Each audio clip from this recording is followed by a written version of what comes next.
welcome to the Your Parenting Mojo podcast. I have Hannah and Kelsey at Upbringing to thank for connecting me with today's guest, who is the author of the new book, Wanting What's Best, Parenting, Privilege, and Building a Just World. And that is Sarah W. Jaffe. And it turns out that W is kind of important because there's a lot of Sarah Jaffes in the world, I just realized. Sarah was an attorney for children in the foster care system, but when she became a parent, she realized the stark differences between the children she was representing and the children that her own child was interacting with. And she wondered what her role in the system was, to make sure her daughter got the best possible start in life, or to try to support all children. And if it was the latter, as a white parent, what was her role in perpetuating systems that can harm some children, and how could she do things differently? Sarah has written about parenting, foster care, and inequities in the healthcare system for Slate, Catapult, The Rumpus, LitHub, and Romper. Welcome, Sarah. It's so great to have you here. Thank you so much for having me. Okay, I was super excited to read this book. I have to say. Thank you. And so I guess I want to start out with, why did you write this book? Why did you think it was needed? Well, I think I've heard it said that you should write the book that you want to read. And I think that holds true for my journey to writing this book. There were a lot of parenting books out there that I thought were great, but they were very narrowly focused sort of on what it means to raise, a good person within the walls of your own home, teaching your kids politeness and compassion and all these other things. And that's great. And I do hope to do that as a parent, certainly. But I didn't feel like there was something that really spoke to what you do outside of your home, how you engage in the world, and even the basic questions of, how should you equitably set up a childcare arrangement? What does it look like to figure out what school your kids should go to when they're of school age? So that was where it came from. I felt like there wasn't something that spoke to those concerns. Mm-hmm. And I wanted to kind of figure out those answers for myself through writing it. Okay. And I think you really sort of get to the heart of it in the introduction when you're talking about why parents make the decisions that they do, and specifically white parents, and that we very often make decisions based on fear. Can you talk a little bit about that fear and how that plays out, how you've maybe seen it in your parenting decisions and how you saw it in the people that you interviewed? Yeah, absolutely. I mean, I think that we live in a very hyper stratified society and that's just a fact, where the wealth inequality is huge, and the prospects for kids at the top of the income brackets versus the bottom are vastly different. They might as well not even live in the same country. And so that causes a lot of fear and anxiety. And some of it is, I'm not trying to downplay those concerns or say these disparities don't exist. But I think that when we're ruled by our fear, and when we make decisions just out of fear and just out of a concern that, we're not getting everything possible for our own family and our own kid, that's not the best version of ourselves. That's not the version of the best version of our parenting selves or ourselves as humans that we want to be. Yeah. And yeah, I think it's super easy to get caught up in that sort of capitalist idea, right? Where there is scarcity, and I want my child to have things, to have a relatively easy life. And so if there's scarcity, then that means that if my child has those things, then another child can't have those things. And it's not like I'm working against the other child, I'm just working for my child. Yes. Right? Is that what you found in your research and your reading?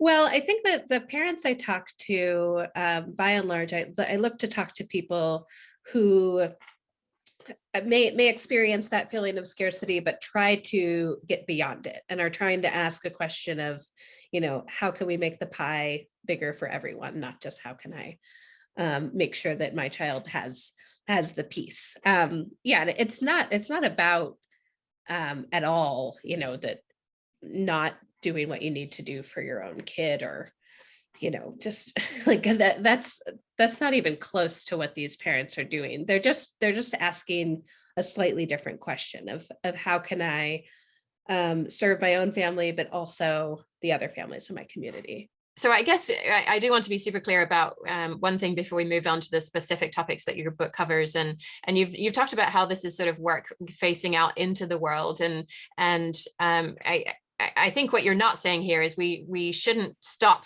talking about race and racism and patriarchy and capitalism to our children. And I actually also layer in a book that I'm working on is about how the interactions that we have with our children that don't even seem like they're related to those topics, that seem like they're just, how we are in the world with our children, also have implications for the perpetuating those systems. Mm-hmm. So we're not saying don't have these conversations, don't look at these kinds of things, but that also we need to be looking outside our homes as well. I think that's what your argument is that right? Yeah, absolutely. And I'm really excited to read your book, because I think it's very true and is related to kind of what I wrote about, that all of this is so baked into every interaction that once you see it, you can't even unsee it. But right, I mean, I think that we're kind of kidding ourselves, particularly for white families, if you think that we can talk a lot about race, but if our child sees that the schools that are in their neighborhood are segregated and we don't ever address that aspect of things with them, they're going to internalize perhaps a different message than we communicated with our words to them. And that's the gap that this book is trying to bridge. Yeah, absolutely. Okay, so the book sort of follows chronologically through a child's life, and one of the things that I loved most about it is it's not just a manifesto, right? There are a lot of manifesto-y kind of books out there. Your book gives the information, but it also gives some really concrete practices that parents can do. So what I'd love to do as we're talking is to maybe just give parents just a snippet of the kinds of ideas that they can find in the book as well. So let's start with childcare, because I know that that's the topic that parents happen on first as we enter the world of parenthood. So what did you learn about childcare as you were researching the book?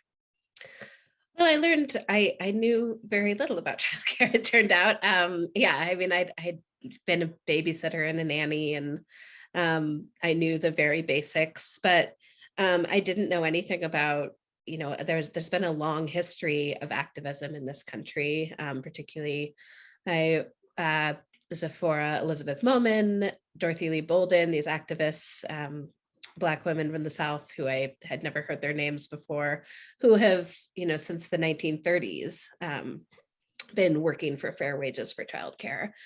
I didn't understand the extent to which I literally didn't know how much it cost. Like I had kind of not wanted to actually look at those numbers. So I learned the extent of the system's problems and failures, which I had some inkling of before, but this book really brought into sharp focus. Yeah, and I think that this is such a hard one for parents, because we had a nanny for a stretch of time, and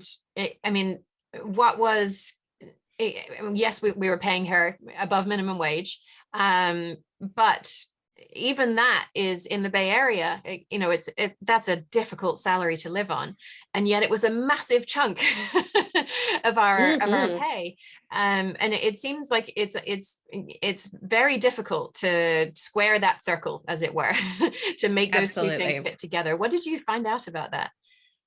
Well, I will quote Ai-jen Poo, who's the activist and leader of the Domestic Workers Alliance, who's been doing this work for decades. And her line about it is just that childcare is not a problem the market can solve, because of exactly what you're talking about. It just doesn't work. It doesn't work on the daycare level. It doesn't work on the in-home childcare. Nannies, au pairs are a whole other a way of trying to square the circle that also doesn't really work, because it is paying someone below minimum wage.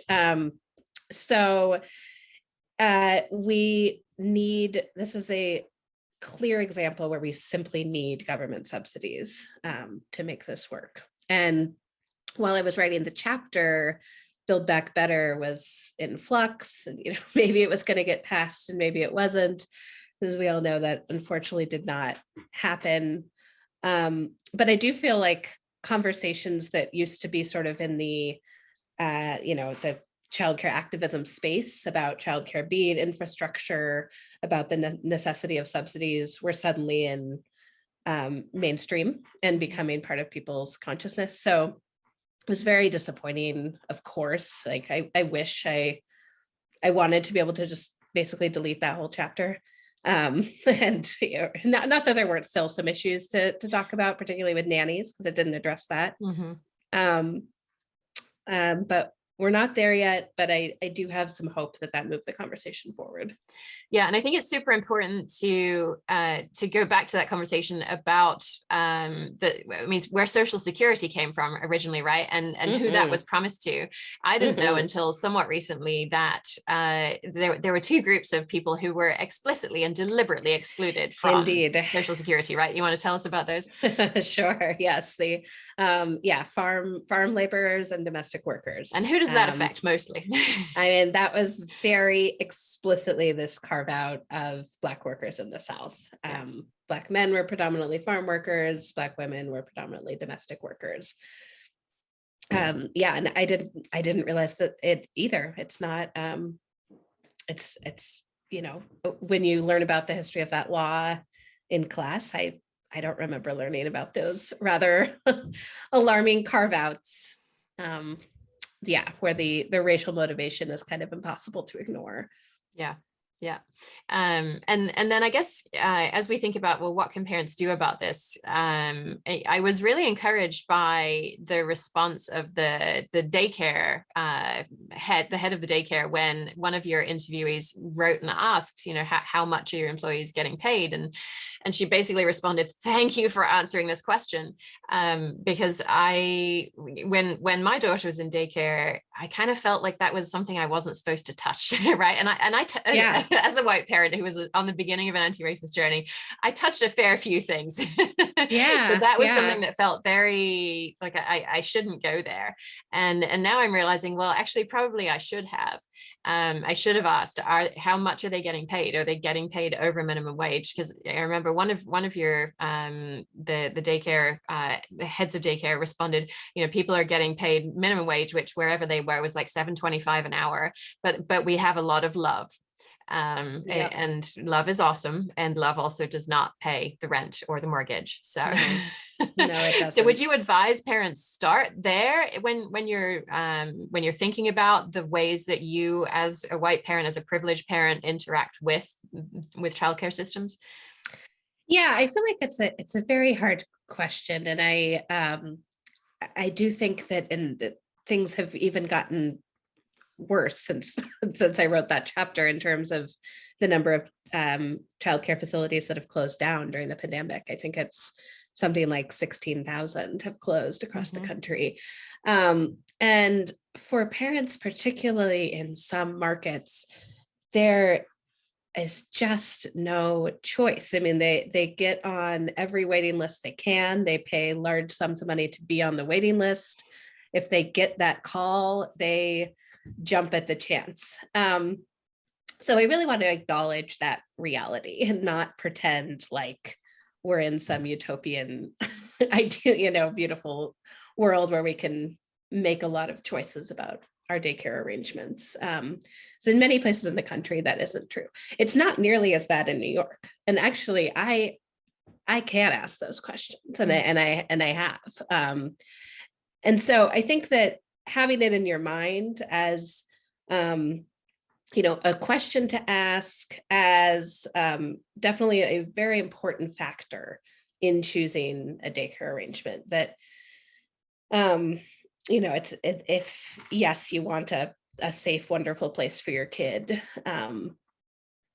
but is it so important that it say Montessori on the front versus not? That this can be part of our decision making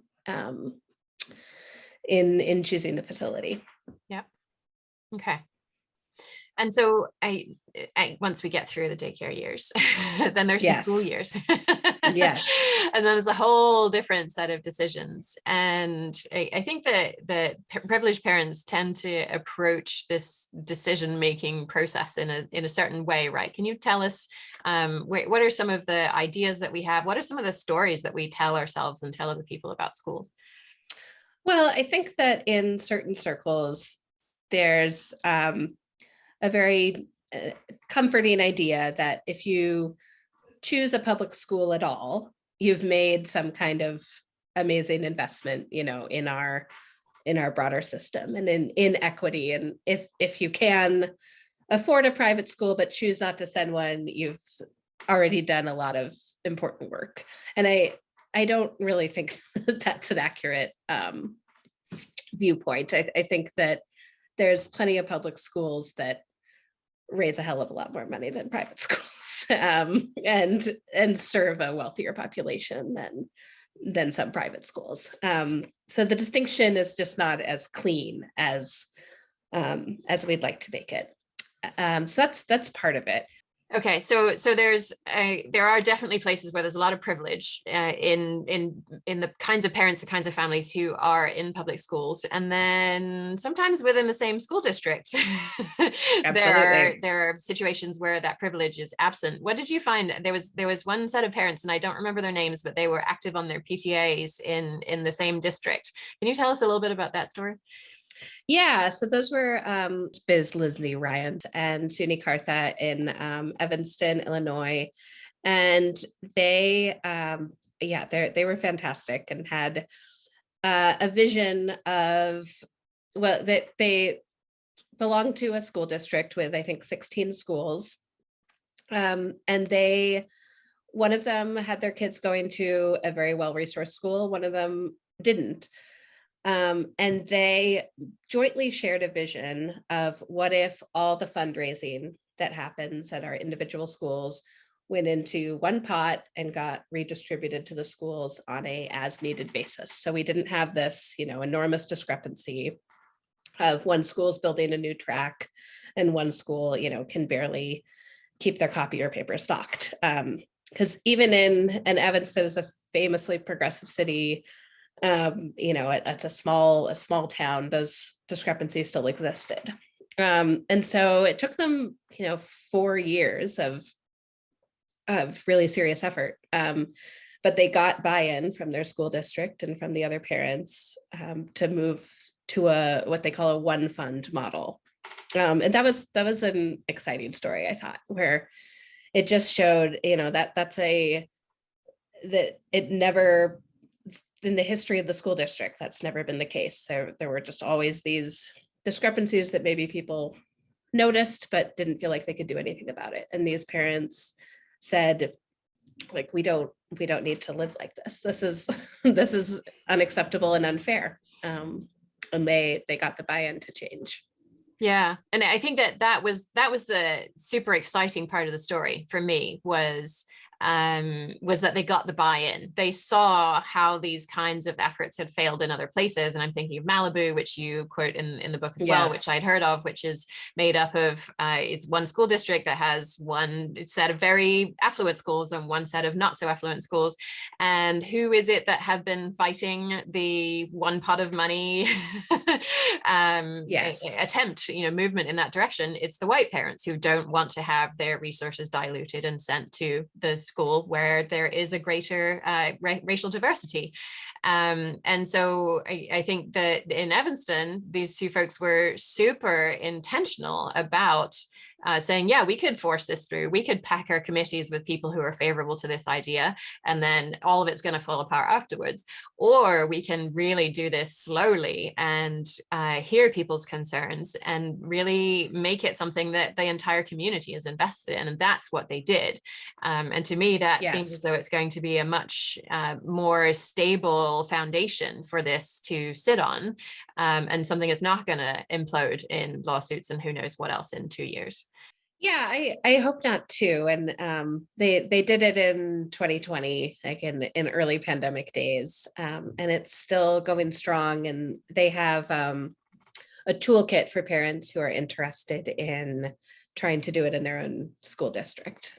So they are trying to replicate the model in other places too. Oh, that's really cool. Okay. Yeah. And so I guess I also want to talk a little bit about why privileged parents, and specifically white parents, don't consider some schools. And can you speak a little bit about the racial makeup that's considered okay by privileged parents in a school, and what's not considered okay, and why you think that is? Yeah, I mean, there's sociological research about this, and that suggests that while white and privileged parents say that there's other reasons for not considering a school, at test scores, and it doesn't have enough outdoor time, it doesn't have X, Y, and Z. I'm thinking of an article recently where this woman was quoted in the New York Times saying, she couldn't possibly consider such and such school because they didn't have a Japanese program. And like, that was the most important thing for her kid. And then, spoiler alert, she sends her kid to a school without a Japanese program that had a very, significantly more white makeup than the school that she'd rejected. So that's kind of what the sociological research tells us. And it's uncomfortable, I think, to confront that, but that that the racial makeup of a school does have a big part of the perception of what white parents, if they look at it and consider it a good school or a thriving school, the color of the kids in the building plays a big role in that. And it doesn't mean, that there are certainly big disparities in the funding and resources and, teacher training in schools that are more segregated. I think that that's also well documented. So it's kind of a hard to pull apart issue, but I think that the research, just being aware of that research and being aware that of the fact that white parents and families are often, we feel uncomfortable being in the minority. Yeah. In any community, that causes a great sense of discomfort that then, feeds into our perception of the school maybe not being, the right fit for our families. Yeah. And we also, I think, don't acknowledge that that discomfort can exist for other folks as well, right? Like if there are if a school is majority white and there are some kids in the school who aren't white, then it's great, and it's increasing diversity, and it's exposing my child to beneficial effects. And we don't acknowledge the effect that being one of a few not white kids in a school, in a class, can have on children, and absolutely, yeah, that right, it's this idea that integration looks a certain way. Integration means, we invite in a few families of color, typically who are pretty economically well off, into our our school. And Nicole Hannah-Jones has the line about, then we can brag that our school looks like the United Nations, but it doesn't meaningfully integrate our school system. Yeah. Okay. And I want to quote from the book because I think that this parent has a really interesting perspective. It's a quote from Megan Hester, who's the director of Education, Justice Research and Organizing Collaborative. And she says, let me see, where am I going to start this? As a privileged parent, you get to choose your struggle. One struggle is you get thrown into making relationships with people of different classes, races, languages, and religious backgrounds, and going outside your comfort zone. But if you send your school to a more homogenous school, it's, well, now I have to make sure my kid doesn't live in a privileged bubble and internalize these notions of superiority and entitlement. That's another kind of struggle. But is that really the kind of struggle you want to be engaged in? Do you want all the energy and effort you'll spend fighting for your child's well-being to be one and the same with fighting for other kids in your community and for equity? Or do you want it to just further widen the privilege gap? And I love how she's thinking about this. And I guess I'm curious as to what you think about that quote and whether you see things in the same way. And And I wonder if the idea of a struggle is part of what makes this difficult for parents, right? It's like, I don't want to struggle. Absolutely. Yeah. Is there a way we can reframe it to not be a struggle? Or is that just part of doing anti-racist work? Is it is a struggle? Yeah, I mean, I think I'm going to go more with the latter. I think, and I had the same desire, certainly. I would like to just be able to, choose the local school, and it's beautifully diverse and it checks all the right boxes, and I don't really have to think about it anymore. And instantly my kid is friends with a beautiful rainbow of children, and all the parents get together, and we're in this utopian society. And it's just like, that's just not the reality at all. It is going to be a struggle. And of course, this book is aimed at parents who are already interested in anti-racist work and in, figuring out a way to not just consolidate their own child's privilege. So it's not a struggle if you don't view that as a goal. It's like, and that's where the quote is, that quote, I think, is true for the parents who I consider to be the audience for this book. Is that in if you are invested in having your child, invested in being a good citizen and a good parent, basically, it is a struggle. There's not just this easy, perfect way to do it. Yeah, because the way our culture teaches us to be in groups of people who are like you, any attempt to step outside that feels uncomfortable, right? Yeah. And so when it's deeply aligned with your values, you're going to do it anyway, and it's hard. Yeah, I think that, I that interview was great that I did with Megan and Eva, and part of it that I didn't make it into the book. But Eva was sort of lamenting that birthday parties are a lot harder than it would be at a school where her, where the parent group looked more like her and had a similar upbringing of her. Like, the birthday parties were not so much a thing for the, majority immigrant community that made up her kid's school, and she was lamenting that and say, that I wish it were different. And Megan, who's further along, whose kids are older, was saying, well, it was for me for a few years, but we've, as I built the relationships, it's gotten easier. And so all of that was good to hear. I mean, I don't think, I think it's unrealistic to expect it to be easy or instant, or that, that there's not, stepping outside of your comfort zone is inherently uncomfortable, I guess is all I'm trying to say. Yeah, for sure.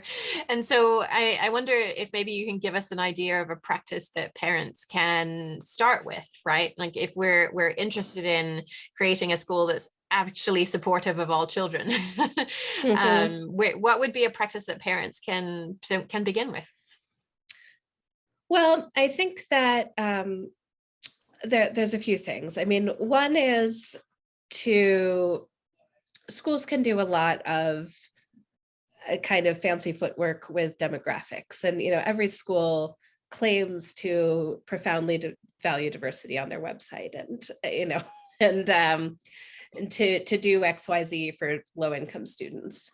But I think it's incumbent upon parents to look behind those numbers, and see if they're really walking the walk, or if it's essentially, just a slogan on the website. So, and then it's a lot about, building relationships with lower income families, with families whose children may have, different needs than yours, and finding out from them, how is the school working for them?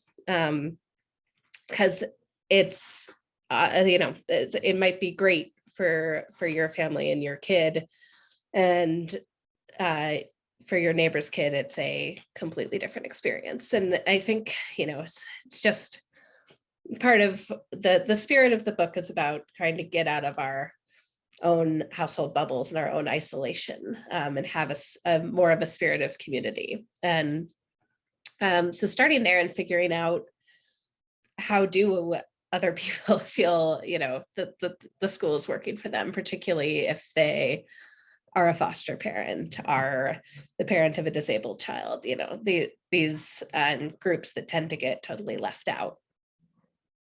Yeah, and perhaps there are things that they've been asking the school for some period of time, and then we come in, and if the first thing we're asking for is a Japanese program, yes, then perhaps that's not necessarily supportive of what would actually help the most children in the school.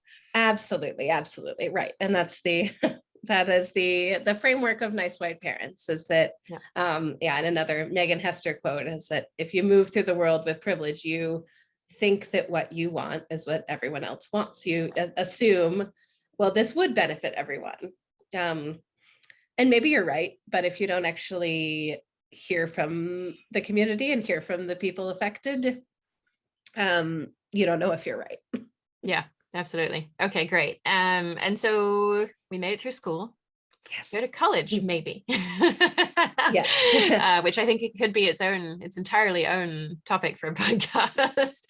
Indeed. It is the idea, particularly in the US, I think it's less so in England where I'm from, that the decision is automatically you're going to go to college, or there is some kind of failure on somebody's part, and probably on the child's part, and maybe on the parents' part too. But let's just say, for the sake of argument for right now, that our child is going to go to college. What should we know about that? And you talk a lot about costs about college in the book specifically. So what should we know about that? Yeah, so I thought it was very interesting to learn that colleges price themselves, as one journalist said, like airlines do, where they're trying to induce you to come to their school, to bring dollars to their school. And the way they do that is that a lot of the financial aid goes to families who aren't in the most desperate need of financial aid. They instead give, these merit scholarships to students that are sort of a discount of the full tuition, and to try to get them in the door and bring, they're still paying 60-70% of the cost. So that was really interesting to learn. I didn't realize that, I really thought, I think that families, understandably are very proud when they get merit scholarships. If their college-bound kid gets a scholarship, that's viewed as, a gold star parenting. But there's a whole machine behind the curtain that's really all about dollars, and it's about getting the kids who can bring tuition dollars, they just get in to schools easier, which doesn't mean that the college admission process is not incredibly competitive for all kids. It is, but if you're a kid who needs a full ride to get in, it's a much, much steeper hill. It just is. And I didn't realize that.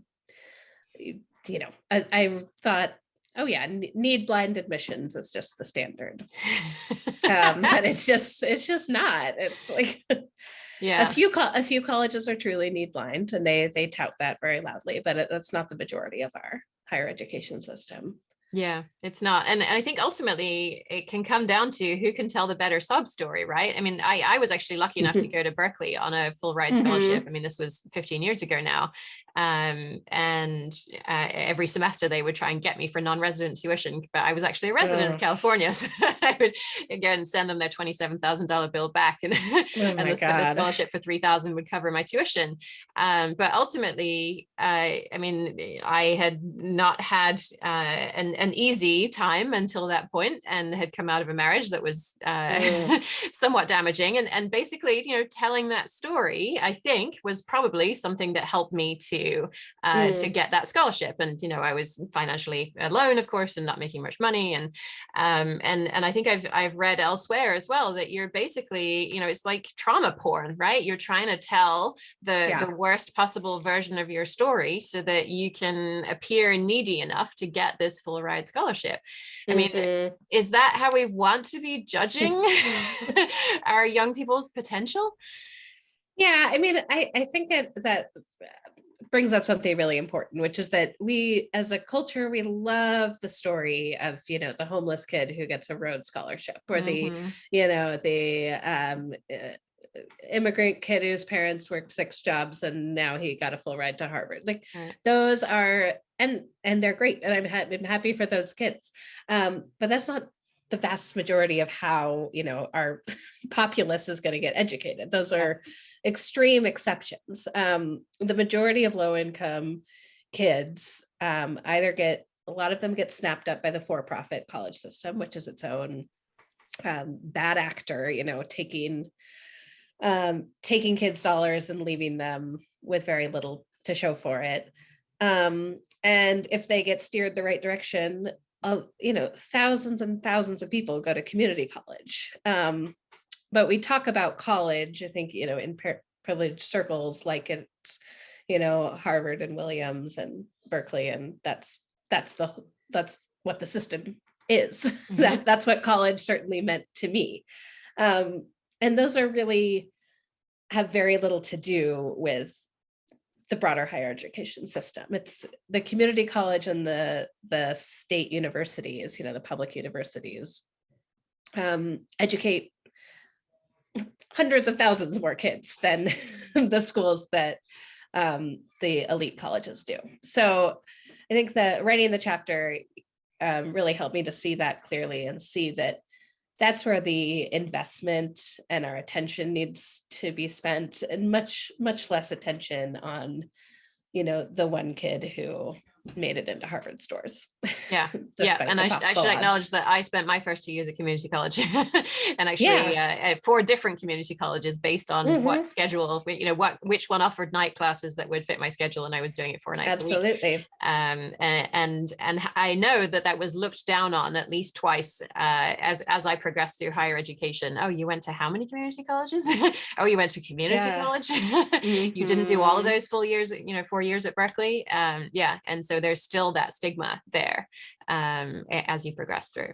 Absolutely. Yeah. And I think, right. And your story is just so much more common than, as a way to get through school. And of course, ideally, you would not have to have gone to 4 different schools. Like we need to, have making college more equitable and accessible to everyone involves real investment in community colleges more than it involves trying to get these elite small liberal arts colleges to give more scholarship money. Yeah, both are great. Both are wonderful. But in terms of where our attention has the most impact, I think it's more on the former than the latter. Yeah. I was always proud of myself for never once showing up at the wrong college on the wrong day. Oh, wow. That is very impressive. Yes. Yeah. And so I wonder, are there practices that parents who are, most of the folks who are listening to the show are parents of younger children who are thinking ahead to, is college in our future? Should we be saving for it? Is it even possible for us to save for it? What's maybe one practice that a parent who's in that boat right now could be thinking about? Well, I think that it's doing some work to try to decouple in our mind the idea that the end goal of our parenting journey is such and such elite college. And it's challenging because that point of view is pretty pervasive in certain circles. And accepting the idea that, that's just a very narrow, frankly depressing way to view your child's life, and broadening your picture of what, a successful future could look like. Some of it's just about that, about seeing the bigger picture. If you're not there yet. And there's some helpful books to read in the further reading section of that chapter that I think have helped me a lot there. I don't think that, I think I do hope my daughter goes to college. She has a 529 plan set up by my own parents. And that's part of what makes her a particularly privileged child, is that we have that already. And so just, understanding that's not something that everyone has, and thinking about more than just what does her higher education look like, but, how can I be a part of supporting higher education in this country as a whole, is a lot of it. Mm-hmm. Yeah, you're pretty open in the book about how the extent to which higher education has played a role in your family, and that there are generations of college, not just college graduates, but of leaders of colleges. So this is sort of baked into the narrative of who you are, right? What it means to be part of your family. And I think that this idea of sort of letting go of this attachment to, well, my child will go to college, and if they don't go to college, then I have somehow failed as a parent. And that maybe we could get to the point where we could think to ourselves, my child could go to college, my child could not go to college, and either way my child will be okay, and that doesn't reflect on my ability as a parent.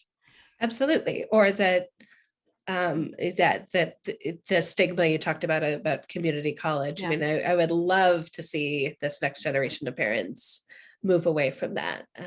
Recognize those institutions as valuable and fantastic, and frankly, a lot more reasonably priced than whatever, I mean, the tuition is just getting so absurd at private universities that I guess I have a little bit of hope that it will, that people will eventually run screaming and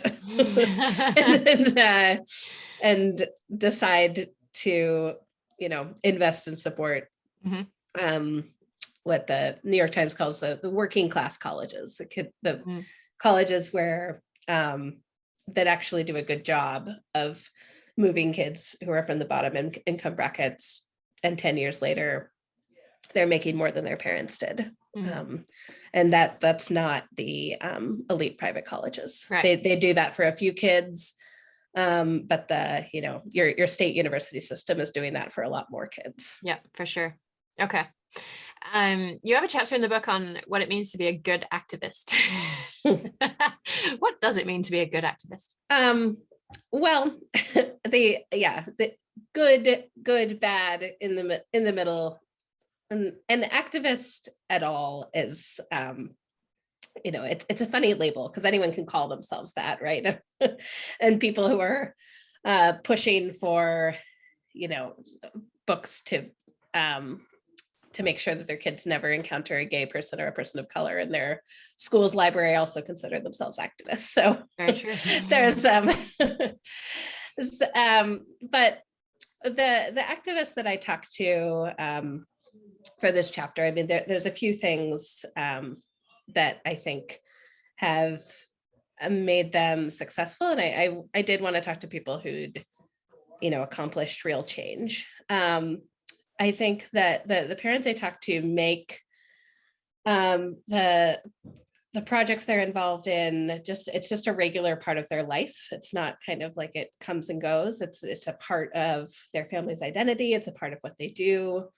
They always are, at work trying to move the ball forward, whether it's getting universal childcare, whether it's improving the foster care system, whether it's whatever really speaks to them.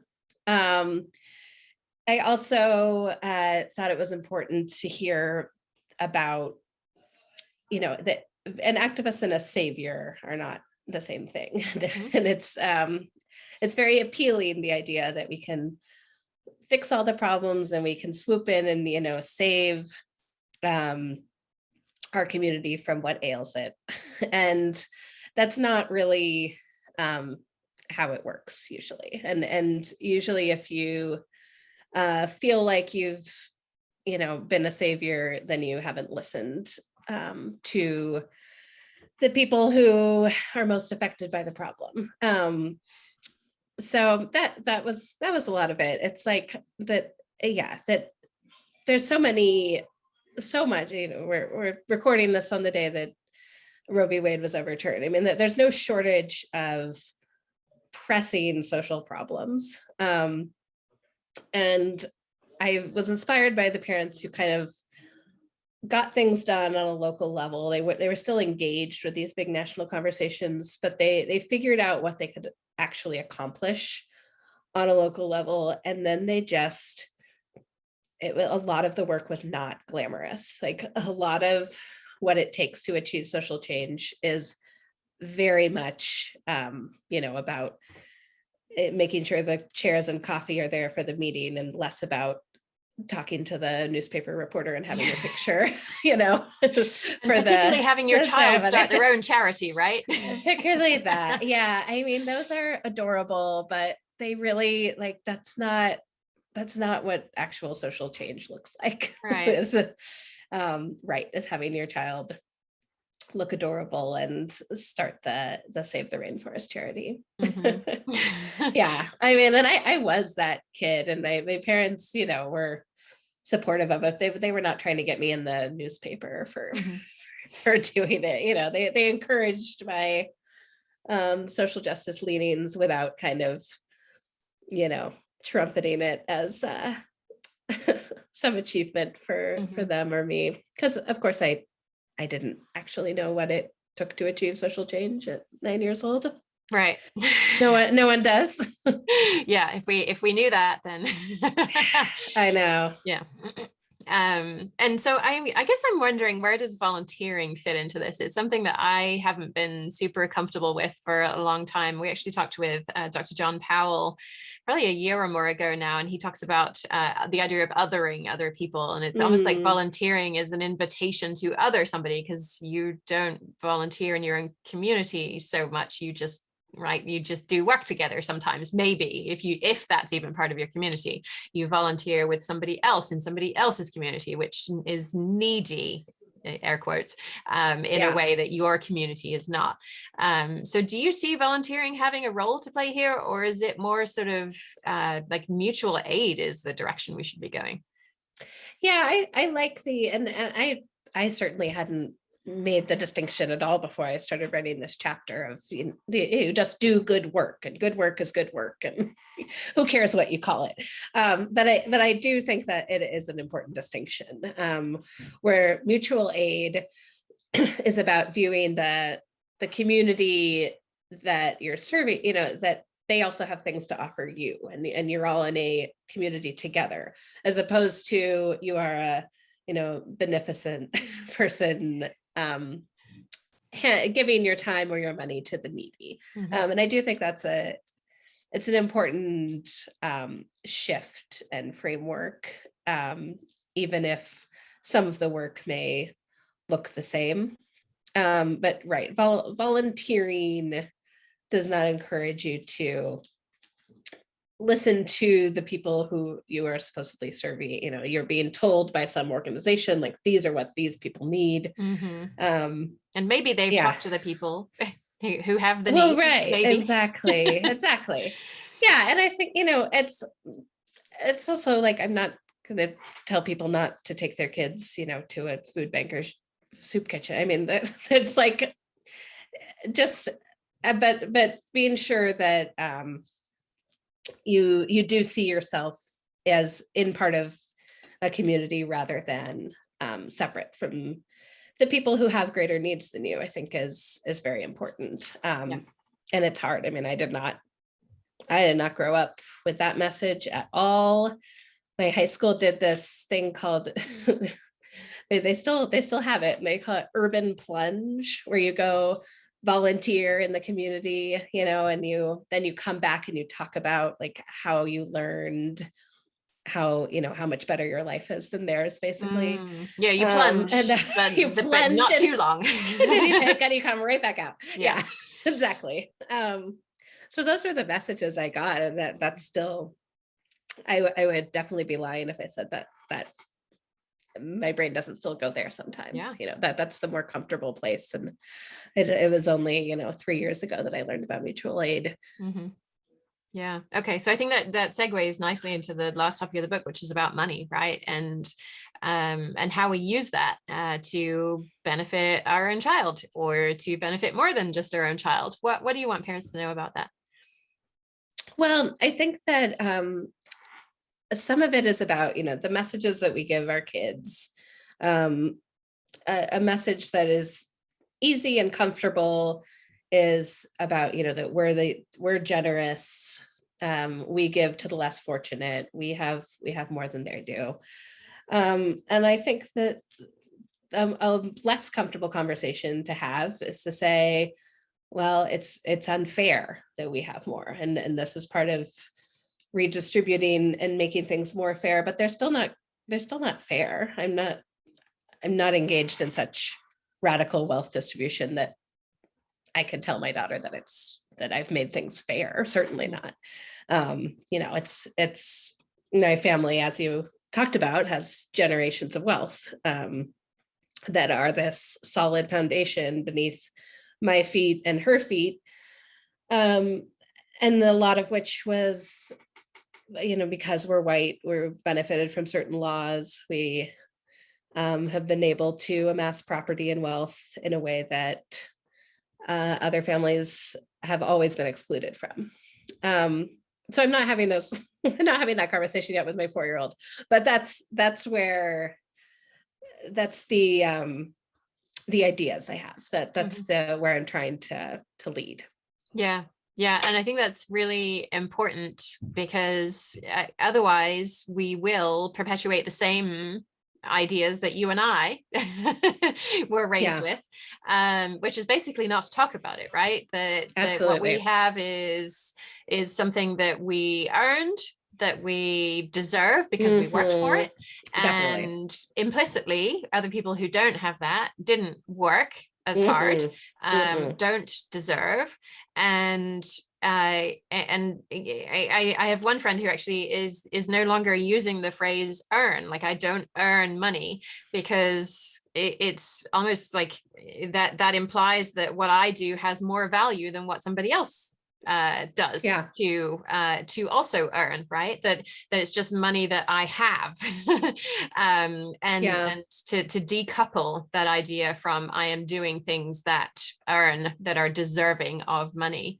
If we I think capitalism, the ideas around capitalism are so baked into every aspect of how we live our lives, from our kids setting up corner shops in their bedroom to sell us stuffies, to starting their own lemonade stand, to to the textbooks that assume that the way that we want to be a good citizen is to go out and buy more stuff. Absolutely. So if we don't counter that narrative, that is the message our children are getting. Absolutely. Yeah, I couldn't agree more. And then there's a lot of messages that, your duty as a parent is to set aside a pot of money for your kids' future. Yes. And that's their inheritance. That's baked into our laws and our conventions and all of that. So I thought, interviewing the people I did about reparations work, about mutual aid, about moving money to people who need it now rather than waiting till the end of your life when people need it now is the bottom line. And that and again, this is not something I feel like I've reached some perfect place with of figuring out what feels like I can responsibly give, and what do I still need to meet my family's needs. It's just it's an ongoing question. It's an ongoing struggle. But I'm glad to be engaged in it in a way I wasn't before writing the book. Yeah. And the answer of avoiding all taxes that you possibly can now and making that pot bigger, and then putting your name on something at a college when you die, is that the best possible use of the pool of money that we have access to as a society? And quite possibly it is not. It is perhaps not. Yes, it is perhaps among the more absurd uses of money. Yeah, right. When you think about it in that context. Yes, let's have my name carved in stone on something. I wonder, is there one idea that you would like to leave parents with as they are going out into the world today, interacting with the world, and of course going and buying your book and digging more into each of these ideas, because we just kind of gave you a nugget of what's in each chapter. But what's one idea that you would want parents to take out into the world today? Well, I think in the introduction, I say that, the pervasive message in the culture of modern parenting is that you owe your own child everything, you owe other children nothing at all. And trying to shift that, and even not even any shift in that framework would make a big difference, because I do think it's that extreme. I think we really get the message that we do not owe our resources, our time, our advocacy, or anything to a child that doesn't live in our home. And that's led us to a place of deep, stratification and diminished opportunities, and really a diminished version of all of our futures. And so if we can change that and think about fighting for other kids the way we fight for our own, we will have a much better future generation than we would if we continue with this status quo. Yeah, I'm just thinking about how that applies more broadly as well, and how we fight for ourselves and all of the people within our little nuclear family, and ignore, we're taught that nuclear families are the proper way to have family, and totally and the nuclear family living in the next house over from mine is different from mine, and I need to make sure I get what I need, and maybe they can get what they need too, but that's their struggle, right? That's their thing, instead of seeing our needs as one and the same. Absolutely. Taking that idea out broadly into the world as well, and seeing the connections between us and everybody else around us, I think is so important. Absolutely. Yeah. Thank you so much for being here, Sarah, and for writing a book that's really, I think, going to not just explain the ideas to parents, but actually give us some practices that we can take out into the world and do things differently. Thank you so much. Thank you so much for having me. And so listeners can find links to Sarah's book, Wanting What's Best, Parenting, Privilege, and Building a Just World at yourparentingmojo.com/wanting what's best. And there's no punctuation and all that. Thanks so much. And I'll see you again soon.